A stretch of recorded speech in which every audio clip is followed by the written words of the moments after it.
Alors, Christine, Karen, bonjour.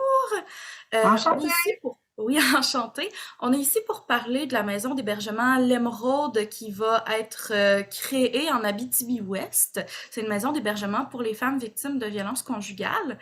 Pour commencer, j'aimerais savoir pourquoi ouvrir une maison d'hébergement en Abitibi-Ouest? Dans le fond, il n'y a jamais eu de maison d'hébergement en Abitibi-Ouest. C'est le seul secteur de la région là, qui n'a pas de maison d'hébergement. Puis les besoins sont criants. D'abord, nous avons commencé à offrir là, des services externes depuis juin dernier. Puis on constate là, qu'il y a vraiment des besoins dans notre secteur, puis que c'est pas suffisant là, ce qu'on offre présentement. Les femmes ont besoin d'un hébergement.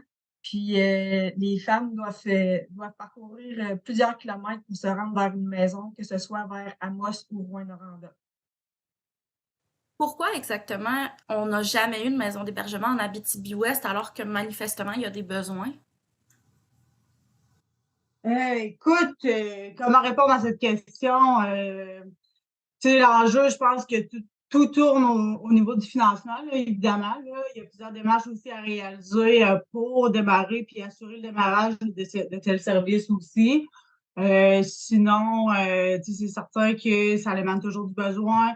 On le constate, le besoin, mais ça prend beaucoup de mobilisation aussi au niveau du territoire, de l'implication aussi au niveau gouvernemental, euh, également aussi là, dans le milieu. Là, donc, c'est peut-être l'enjeu, là, mais écoute, principalement, je pense que le nerf de la guerre, c'est vraiment au niveau du financement, là, que ça se tourne. Mhm. Et d'ailleurs, vous avez fait ben, là, vous allez le faire ce soir, l'annonce, mais la vidéo va sortir plus tard, là. Il y a une annonce qui va être faite ce soir concernant le financement. Oui, en lien avec notre lancement, nous, c'est certain qu'on va dévoiler notre stratégie de financement que nous, on a utilisée. Puis également, on va faire l'annonce de nos objectifs financiers, puis comment on a fait là, pour y arriver aussi, là, grosso modo. C'était ça le sens de la question? Je m'excuse par rapport à l'annonce là, de financement. Oui, ben, est-ce qu'on peut Oui, avoir un peu plus de détails concernant ces annonces-là? oui, tout à fait. En fait, avec le dévoilement de la stratégie de financement, nous, on est allé vraiment par l'identification du besoin, l'urgence d'agir en priorité. Par la suite, nous, c'est certain que la responsabilisation des gouvernements qui étaient en place était essentielle au développement du projet. En ce sens-là, on a mobilisé nos élus. Par la suite, on a fait des dépôts de projets à différents programmes gouvernementaux qui vont nous permettre, dans un premier temps, de faire l'acquisition d'une maison, mais dans un second temps aussi, d'assurer le démarrage puis les frais d'exploitation pour aller finalement chercher une portion d'autofinancement aussi là, dans notre milieu. Et on a besoin de 300 000 d'autofinancement, si j'ai bien compris. Exactement. Le projet global, selon nos estimations, est s'élevé à plus de 2,5 millions. Donc, avec les informations qu'on a recueillies, on est en mesure d'identifier que notre objectif d'autofinancement à recueillir dans le milieu est vraiment 300 000 là, pour 2023-2024. Pouvez-vous nous renseigner un petit peu sur les activités de financement qui vont avoir lieu? Est-ce que tu voulais y aller, Karen? Ou, je te laisse commencer. OK, parfait. Donc, c'est certain qu'il va y avoir une sollicitation directe qui va être faite au niveau des entreprises et des organismes. On va également établir des partenariats là, justement avec les organismes entreprises du milieu, mais il va y avoir également des activités d'autofinancement, dont une, entre autres, là, qui va être réalisée avec les conquérants, l'équipe d'hockey de la salle Les Conquérants soit au tournoi 24 heures, puis ça va être la deuxième édition là, de ce tournoi-là, qui va nous permettre d'amasser, entre autres, là, des fonds pour la maison d'hébergement. Très bien. Euh, Actuellement, comment les gens peuvent contribuer à ce projet-là? J'imagine qu'ils peuvent faire des dons. Ils peuvent peut-être faire du bénévolat aussi. Je le sais pas, je pose la question. Oui, tout à fait. Dans le fond, les gens peuvent, toute personne qui est concernée par la cause, qui souhaite donner à la Maison d'hébergement L'Émeraude, on peut recevoir des dons. Aussi, c'est sûr qu'à travers nos activités, on va avoir besoin de bénévoles. Fait qu'à un moment donné, c'est sûr on va solliciter les gens là, pour avoir leur participation. Plus de gens plus de personnes est mobilisées autour de la cause, ben plus il y a de chances justement qu'on puisse réussir à atteindre nos objectifs. Puis, c'est ça. Donc, puis, on vient tout juste d'avoir notre accréditation aussi comme organisme de charité. Donc, on est maintenant en mesure de également émettre des reçus là, pour les donateurs là, à des fins fiscales. OK. Et vous parliez de mobilisation, là, on a quand même une quinzaine de travailleuses qui vont être nécessaires pour ce projet-là. Pourquoi une quinzaine si c'est pour 6 à 10 personnes, la maison d'hébergement? En fait, ce qu'il faut comprendre, c'est que la maison roule 24 heures sur 24, donc ça prend du personnel en continu là, dans la maison là, pour soutenir les femmes et les enfants là, qui vont être présents là, puis à être hébergés aussi. Là. Ça va prendre du personnel, dans le fond, pour assumer tous les corps de travail, le jour, soir, nuit, la semaine, la Pardon, fin de peux-tu répéter? semaine. J'ai pas entendu. Oui, ça va prendre du personnel, des intervenantes qui vont être sur place autant de jours, de soirs que de nuit, la semaine et la fin de semaine. Mais aussi, on veut offrir des services, poursuivre nos services qui sont à l'externe, puis ajouter une intervenante jeunesse. Là, donc, on veut vraiment avoir un service qui va être complet, puis ça va prendre vraiment une quinzaine d'intervenantes là, pour pouvoir offrir un service de cette envergure. Et c'est quoi les services que vous offrez actuellement en externe? Présentement, les services là, qu'on offre, là, c'est des services en externe. Là, on fait des suivis téléphoniques et en présence avec les femmes. On peut les accompagner vers une autre maison d'hébergement de la région, étant donné qu'on ne peut pas encore offrir d'hébergement. On peut accompagner les femmes là, dans leurs démarches, là, que ce soit des démarches sociales, médicales ou judiciaires.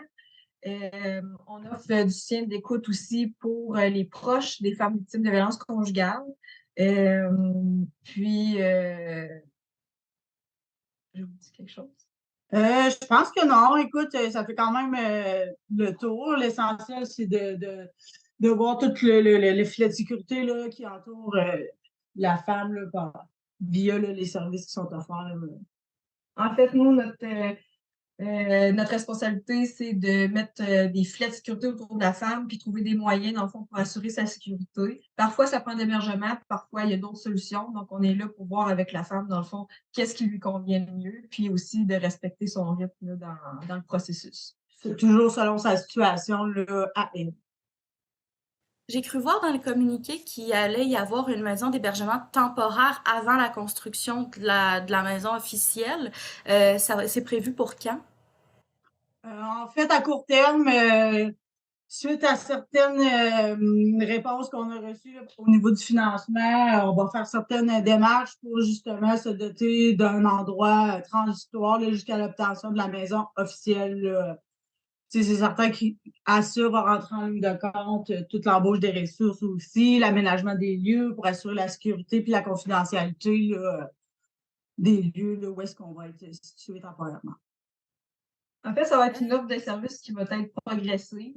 Puis, on veut vraiment s'assurer de former le personnel puis de pouvoir offrir un service qui va être de qualité. Donc, c'est difficile pour le moment de dire vraiment quand, à quelle date, mais progressivement, on va pouvoir étendre nos services pour pouvoir offrir une plus grande plage horaire là, et répondre aux besoins des femmes au moment où elles en ont besoin.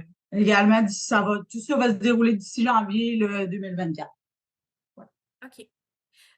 C'est notre échéancier le plus optimiste qu'on a là, actuellement. OK. La maison d'hébergement temporaire d'ici janvier 2024 ou la maison officielle? La maison officielle d'ici janvier 2024. D'ici là, ça va être progressivement là, d'avoir un endroit temporaire puis d'offrir une plus grande plage horaire là, au niveau des services jusqu'à attendre au 24/7. OK. Donc, dans environ un an, on devrait avoir notre maison d'hébergement? Oui, c'est ce qu'on souhaite. OK, c'est bon. Je voulais savoir aussi d'où est venue l'initiative de ce projet-là. C'est clair que le besoin était là, mais est-ce que c'est le CAPAC qui a parti ça? Est-ce que c'est vous? Est-ce que c'est une demande des citoyens? Bien, en fait, c'est certain que l'initiative a émergé du besoin dans un premier temps. Là, l'initiative. Ça a coupé. Peux-tu répéter, s'il te plaît? Ah oui, c'est certain. Oui, c'est certain que l'initiative elle a émergé du besoin là, à prime abord. L'initiative a été soutenue puis portée par des femmes bénévoles, puis elle a été accompagnée également là, par le Centre de femmes Les Riches, qui a également marrainé le projet là, pendant un certain temps. OK, c'est bon. Et ça fait combien de temps que le projet roule puis qu'on espère avoir une maison d'hébergement? Ben, en fait, le premier comité de travail a été créé en 2020. La constitution officielle de la maison d'hébergement a eu lieu en 2021. L'embauche de la première ressource également. En juin dernier, l'offre de services externes a débuté. Puis, ça fait environ 2-3 ans là, que le projet se travaille. Là. Et donc, la maison est déjà en construction depuis 2021, c'est ça que je comprends? Non, OK, elle est en pas en... fait, c'est vraiment le démarrage du projet là, qui Ah, OK. a vraiment là, été amorcé en 2021, là, plus concrètement et officiellement, là, au niveau des démarches, tout ça. Nous, ce qu'on souhaitait, c'était vraiment de se structurer, d'avoir une stratégie de financement cohérente également, au final, là, pour pouvoir assurer un déploiement optimal aussi du projet. Là. Il y a quand même plusieurs démarches bureaucratiques, politiques à réaliser avec une certaine complexité. Il y a beaucoup de responsabilités qui sont associées à un tel projet d'ampleur. Puis nous, ce qu'on veut aussi, c'est assurer un service adéquat là, puis représentatif là, pour les femmes. La maison d'hébergement, est-ce qu'elle est déjà en construction ou elle va l'être prochainement? Il n'est pas question, dans le fond, d'une construction. En fait, nous, ce qu'on annonce, c'est qu'on va avoir l'obtention de cette maison-là, idéalement en janvier 2024. Mais pour le moment, dans le fond, les étapes qu'on va franchir d'ici là, ça va être vraiment de débuter de plutôt d'évoluer nos services là, graduellement là, pour pouvoir, une fois qu'on aura notre maison, là, que tout notre service soit déjà en place. Ce qu'il faut comprendre aussi, c'est qu'on parle pas de construction, on parle vraiment d'acquisition. OK. Dans le sens que nous, on est un petit milieu, etc. Puis c'est super important de préserver la confidentialité aussi là, de la maison, que ce soit physiquement, mais aussi par rapport aux lieux là, qui vont être envisagés à ce niveau-là. C'est pour ça qu'il n'est pas annoncé, dans le fond, soit que ce soit un achat d'une maison ou d'une construction. OK, c'est bon, parfait. Euh, En terminant, est-ce qu'il y a un message que vous voulez lancer aux femmes victimes de violences conjugales ou leur entourage? En fait, le message qu'on veut lancer là, aux femmes victimes de violences conjugales et leur entourage, c'est que la maison d'hébergement L'Émeraude est là pour elles. Elles peuvent nous appeler, puis on va convenir ensemble de ce qui est mieux pour elles, comment on peut les aider. Et on va toujours respecter, dans le fond, son rythme. C'est important pour nous. Puis l'essentiel, c'est de pouvoir créer un lien de confiance avec ces femmes-là pour pouvoir cheminer dans leur processus. Puis, en fait, ce qu'on veut leur dire, c'est que notre porte est ouverte, puis que On est là. on est là. Oui, tout simplement. Bon, ben, merci beaucoup, Christine, Karen, c'était très apprécié. Merci à toi, Merci Lydia. à toi. Merci.